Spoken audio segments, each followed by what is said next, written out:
I don't want to make it sound like Isaiah is just being selfish, Okay. self-centered. Yeah. But how did Isaiah come to believe that Israel's God was the one that prompted Cyrus, especially after what you had said a couple of sessions ago, that back in the Mideast in those days, in the Mesopotamian region, when you won a battle, that was also a victory for your gods. Yeah. And that's what everybody believed. So Babylon won, that meant that Marduk, their chief god, was the best god. So now Cyrus wins. Yeah. And So how did- shouldn't that have meant that Cyrus's god or gods Yeah. were the tops? Why did Isaiah say, no, it was Israel's God? Right. So in the 500s BC, Babylon conquers the city of Jerusalem, and Babylon practiced this policy of controlling the people they conquered by forcibly resettling them. So they would pick up anybody who was important and make them live in their capital, where you could keep watch over them, basically. Sounds kind of like Stalin and his resettlement program. Yeah, I mean, it's similar. It's effective, and it keeps them under eye, and it keeps them where everybody knows where they are, and it works. So Babylon does this policy, and you're right. In the ancient world, they kind of thought if your country lost, then your God lost the battle too. So while Israel's in Babylon, they kind of have this theological crisis they got to work through. And they've kind of got two options. And their options are either our God lost or our God's the only God. That's kind of the... And he's got some big strategy here. Yeah, right. And this is all part of a larger thing and God's bigger than we thought. Or, right, our God lost. And so... What they end up doing, and what Isaiah is really one of the main people in this kind of transformation, is Isaiah starts saying, well, it's really just that our God's the only God. And all these other nations, whether they're good or bad, and all these other people, whether they're good or bad, are worked into God's larger providence, is the big term. God's larger governing of the world. And so Isaiah can kind of say, well, our God's responsible for this because our God's the only God, obviously. Yeah. And that's all that business about, you don't know me, he says in that reading. Right. You don't know who I am, but I'm giving you all these things, even though you don't know who I am. So that's how he gets there, is he says, well, our God's the only God, and so Cyrus must be serving God in his own way, for his own purposes. Okay. Well, that then brings us to, and I told you, I warned you in advance, we're going to have some big theological questions. Yeah. If that's the case, so Cyrus is the tool of God. What does that mean for Cyrus's soul, and salvation? Does this, so many people say, you've got to believe in Jesus to be saved. You've got to believe in our God to be saved. Yeah. Cyrus clearly didn't, and yet he was very instrumental in leading to modern Judaism and modern Christianity. So does that mean he's still doomed because he believed in a pantheon? Yeah, I mean, so who's actually saved and who's not is way above my pay grade, and so, and I don't mean to cop out on this answer, just there's actually only so much I can say. So I don't really know the full answer to that question. I would say, I think what it does mean is we should always be careful, because who's a tool that God is going to use is not just the people who confess our creed, and God's always, elsewhere in the book of Isaiah, God says, I'm about to do a new thing. Forget all the old stuff, says God. I'm about to do a new thing. That new thing is always open, and it's always going to be radically different than kind of what we thought it was going to be. And so it always means that the possibility is there, I guess. I think we should be very cautious about saying, that person can't be used by God. It's like, well, what they're used for can be different, but Nobody falls outside the scope, again, of big theological word, providence, right? This idea that God rules the world. Nobody falls outside that scope, no matter your creed. So, yeah, it doesn't matter if you believe like us or not. Right, yeah. Doesn't matter. I mean, this is actually why I kind of find atheists funny. Not like angry or bad, but I just find them kind of funny because in the end, they will find that even in their unbelief, they have served the purposes of their creator. Like they can't escape that fact. It's funny to me, in a kind of cute, the way a child tries and rebels against their parents, a toddler, it's cute. Yeah. So that's my perspective on it. This paradoxical irony going on. Yeah, there is a bit of irony in it, absolutely. So, and before we move on, again, a reminder, if you have questions, just type into the chat box because we can see it live and we'll answer them right away, as long as they're within your pay grade. Absolutely. Well, I want to jump ahead, unusual for how we usually do this, but I want to jump right up to the Gospels, maybe get back to Paul and Isaiah.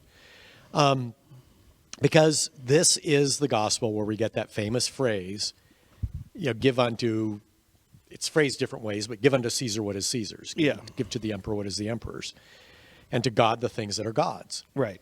And, you approach this in the sermon, but I think it's worth detailing even further for people who might not have heard the sermon. But the passage ends. Now, you said that it actually means a lot more.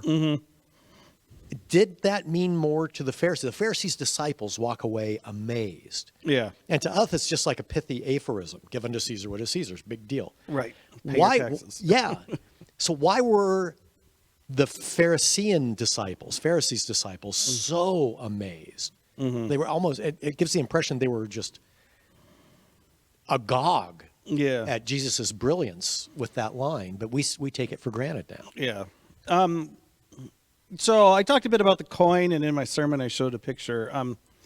But I didn't quite say this in the sermon. This whole exchange takes place in the temple, right?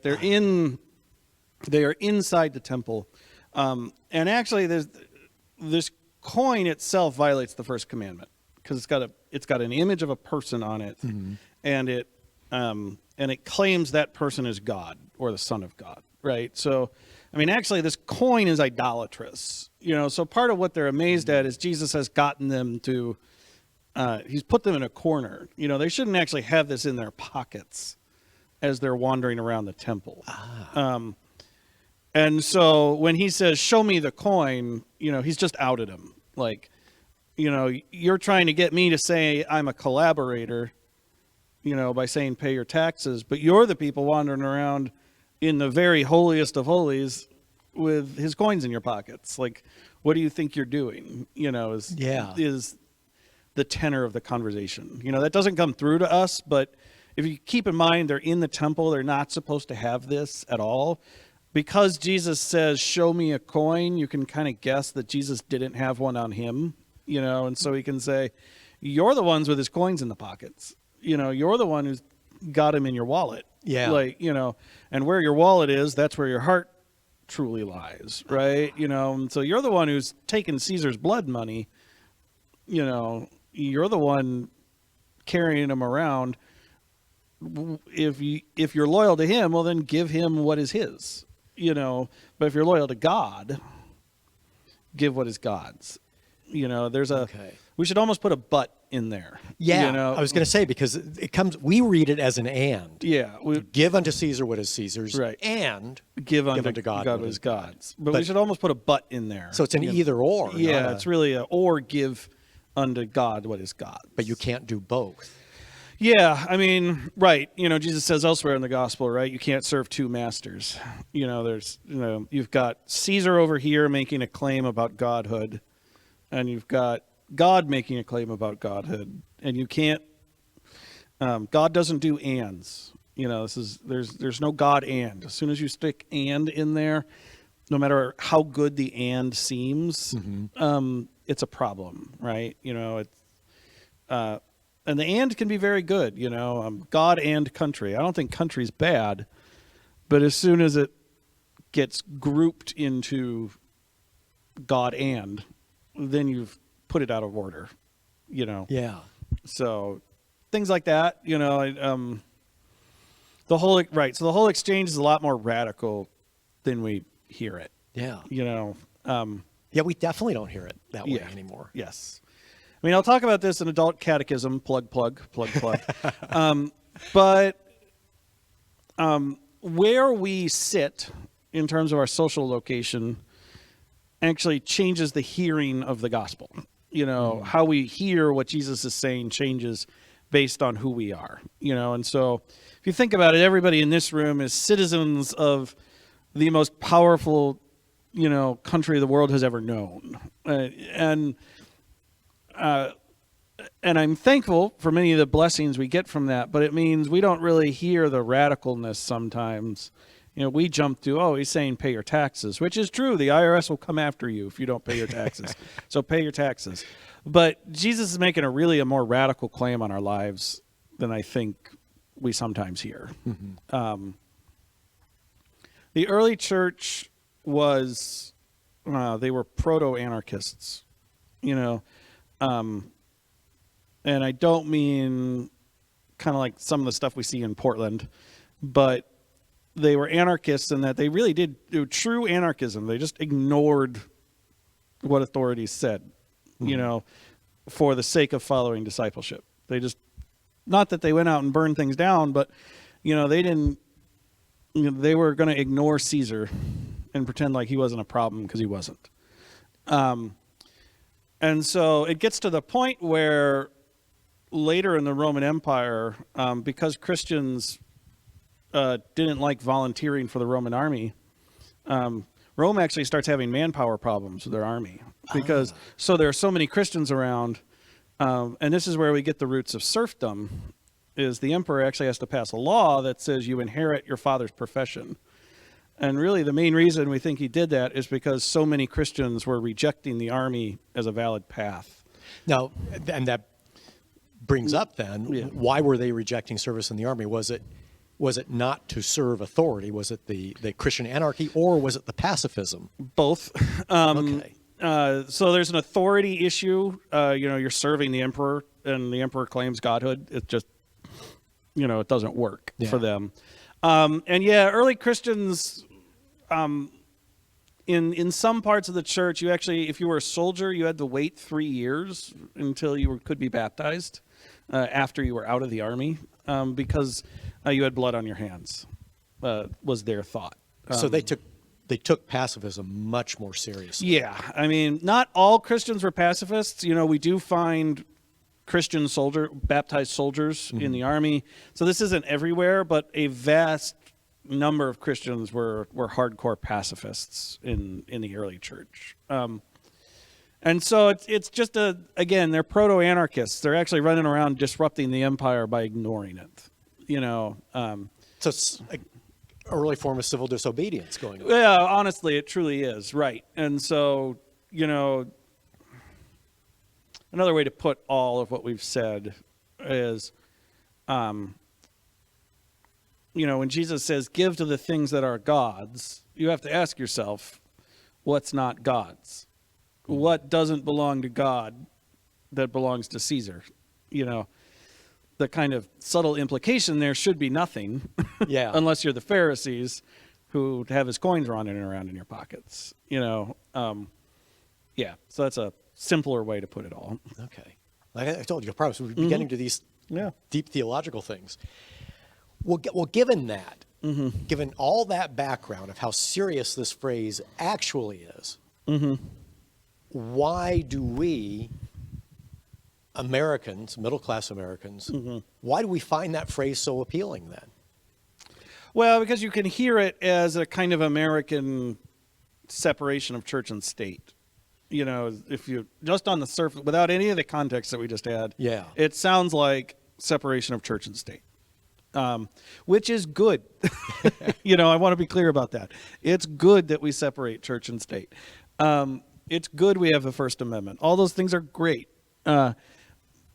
But that's not the point Jesus is making. But if nobody's ever told you the context, or if you've not remembered that in chapter 20, he gets to the Temple Mount. Yeah. And he hasn't left. He's basically marched into Jerusalem on Palm Sunday with a giant crowd, and they've occupied the temple. This is Occupy Wall Street, but Occupy the Temple Mount. And he's standing there with this huge crowd, and he's taking control. And if you don't remember that that's the context to everything Jesus has said over the last month, it kind of sounds anodyne. It kind of sounds just blasé. Yeah. Yeah. But this is the reason he gets executed is everybody's afraid this is a peasant revolt. Not that it's or one of the reasons he gets executed. There are many, but one of the reasons is everybody's afraid it's a peasant revolt. And he's leading it. Yeah. And that's important. We don't get that context. Maybe that's part of the problem with having little bites of gospel readings each week, is you lose the context because until today, right, I didn't have that context of this is he's on their turf, right, turning people against them. Right. He's occupied their turf, and that puts everything, again, if you've paid attention to the gospel readings last month, he's talking to these people and he's on their turf, and he's talking to the chief priests and the royalists and the Herodians, and he's on their turf, and then he's saying things like, again, like I said in my sermon, the kingdom of heaven will be taken away from you. You're the grumpy workers from the parable of the vineyard laborers.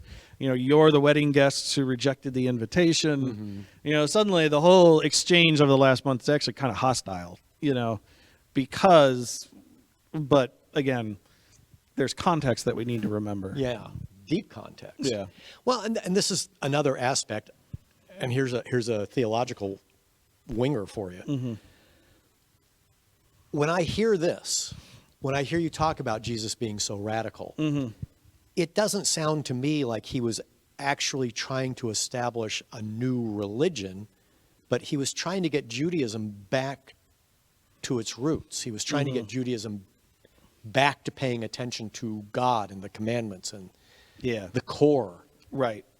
I mean, it's a prophetic restoration movement, similar to how Luther's aim was never to establish a Lutheran church.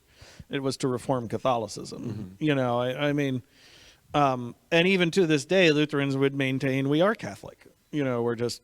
We're evangelical Catholics. We're Reformed Catholics.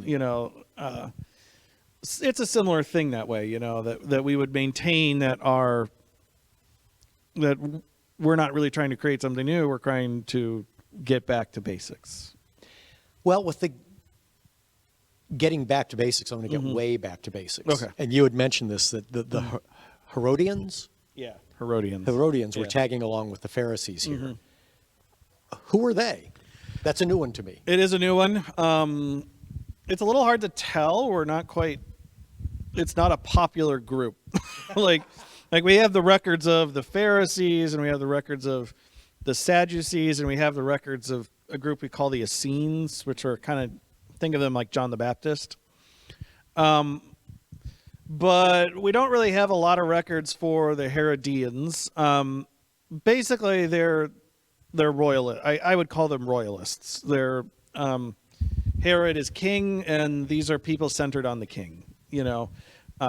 Whether they're court members or they actually work in Herod's government, or they're like family members. They're people centered around the royal family. And the royal family gets kaput. So when the royal family gets kaput, they also vanish in the wind. Eventually. So we don't get a lot of records of them, but they're royalists, which also means they're collaborators. They're working. Rome's occupying Israel. I mean, there's no way around that. And this is the puppet government Rome set up to manage the occupation. And so these are people, because they're working with the king and the king's working with Rome, they're all collaborators. Yeah. Well, I think, isn't that one of the ultimate ironies? Isn't either Herod's father and uncle or grandfather and great uncle invited Rome in Yes. You know, so Right. So that would seem to make them even less popular. right. Well, and they're very unpopular. Herod's really unpopular in Israel. I mean, the whole Herod family, partially because they're only half Jewish. I didn't know that either. They're actually Arab. They're an Arab family that's half Jewish. And so they're kind of seen as outsiders. To begin with. Right. To begin with, they've been installed by the Romans, and they everybody kind of sees them as kind of cynically using Judaism to maintain power. And the way politicians today cynically use Christianity to kind of maintain power. It's a similar relationship. Well, we've got a couple of questions. Go for it. Renee says that she thinks we as Christians often worry about a peasant revolt that sometimes keeps us from reaching out to those who are different, to those we see are rebelling. And radical to us is a scary term. So can you put that in the context of Christ's ask to us to be radical? I mean, this is one of my... Yes, it is scary, and I'm not going to soften that. I mean, because I think it is scary. It is a scary ask. We talked about this in Bible study. Pick up your cross and follow me. I think Jesus is being serious. So it is scary, and it does make demands on our lives. So as people who should be radicals, we should be thinking about that way. What demands is it making on my life? Now, my counter to that is there's a difference between a radical and a revolutionary, and the revolutionary wants to start the revolt to install himself and his ideology in power. That is not Jesus. That's not his goal. That will happen eventually. We call that Jesus' second coming, but we're really just waiting till Jesus does that. Yeah. And so I think if there's any comfort to it, the gospel's not asking us to be the Bolsheviks, the vanguard of the revolution that kind of captures the country. That's not what it's asking for us to be. So that's why you're Pastor Dave, not Comrade Dave. Right, not Comrade Dave, right. Although they actually, funny enough, that they appeared, that's what they called each other, like comrade or friend, The early church? Yeah, and so brother or sister, that's what that term, that's why Paul's always using it. Brothers and sisters, Yeah.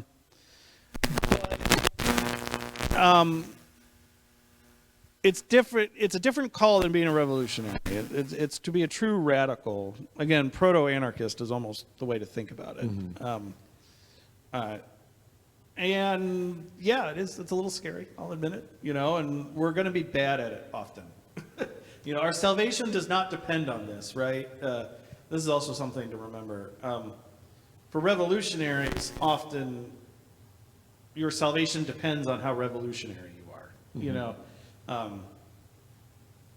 The success of the Fourth International will bring about true salvation, in communist thinking, right? And we're not called to be that.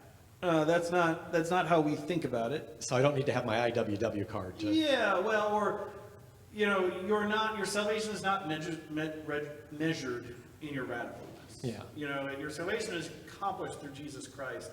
That makes you a radical. Because you actually don't have to keep measuring yourself by everything else. Does that make sense? It makes sense to me. Hopefully it makes sense to Renee. So Renee, Renee, type back if it didn't. Right.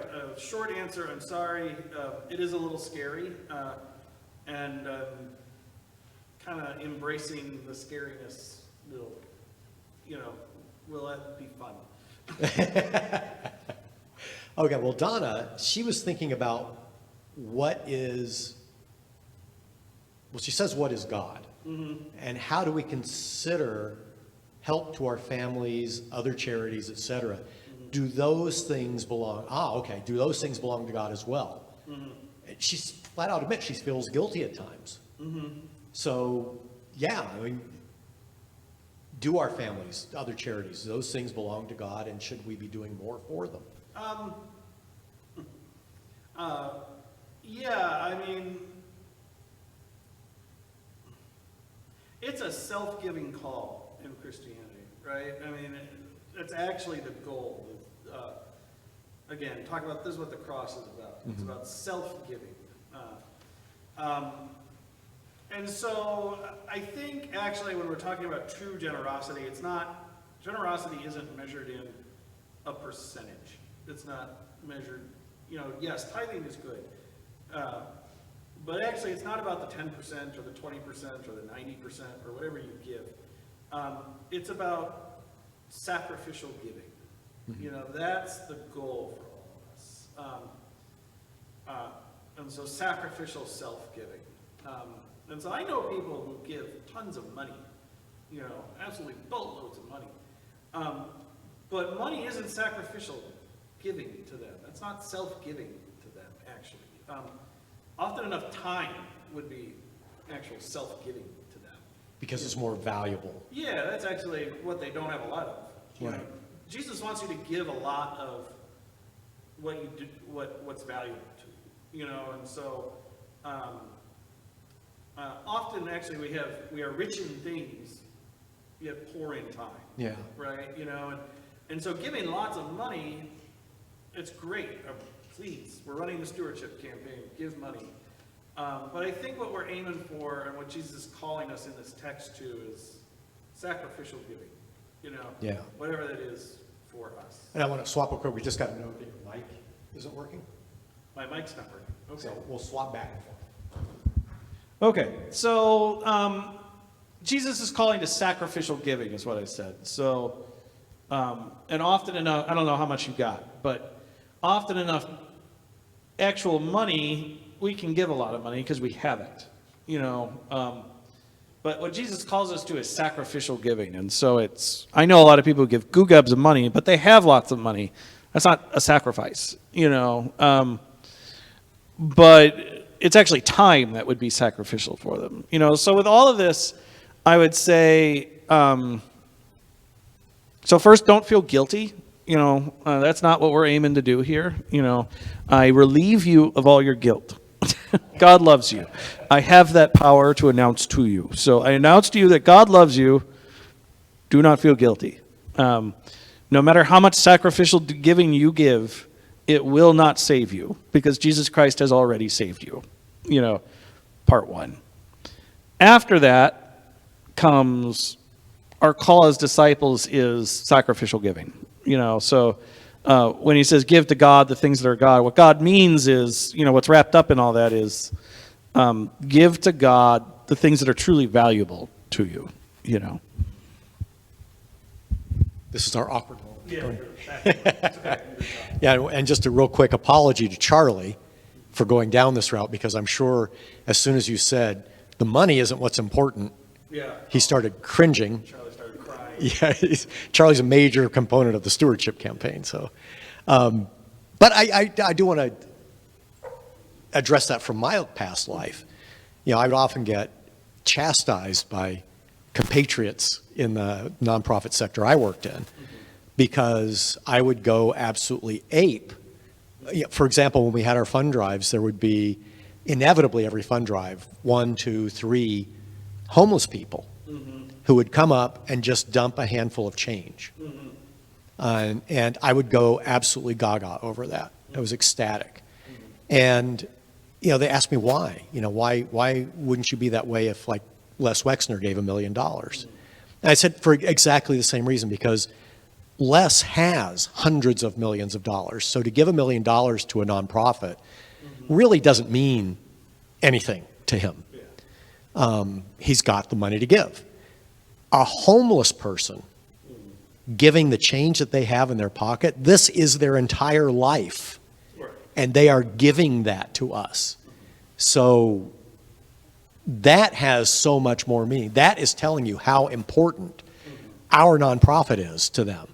They are willing to give everything they actually have to that cause. So it sounds like Jesus is saying we're supposed to do that all the time.